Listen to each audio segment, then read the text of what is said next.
Hello সবাইকে, আমি রিয়া। তো চলে এসেছি আজকে আরও একটা খাবারের ভিডিও নিয়ে। তো খাবারের ভিডিওটা আজকে একটু স্পেশাল, কারণ আজকে আমি রান্না করেছি খাসি মাংস।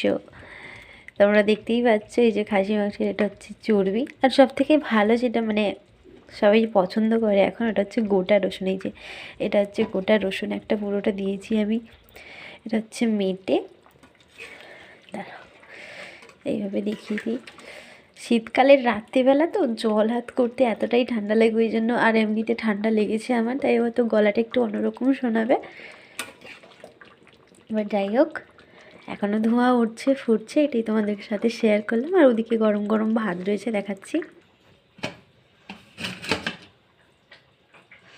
এই যে এটা হচ্ছে গরম গরম ভাত, এটাতেও ধোঁয়া উঠছে। আর এটা হচ্ছে তার সাথে অল্প একটু স্যালাড, শসা, পেঁয়াজ, আর এটা হচ্ছে কাঁচা লঙ্কা। তো এটাই হচ্ছে আজকের আমার রাত্রের ডিনারের ভিডিও। যদি তোমাদের ভালো লেগে থাকে তাহলে অবশ্যই একটা লাইক করে দিও। আর কারা কারা এভাবে শীতের রাতে গরম গরম খাসির মাংসের ঝোল খেতে পছন্দ করো আলু দিয়ে, তারা অবশ্যই আমাকে কমেন্ট করে জানিও। আজকের মতন টাটা।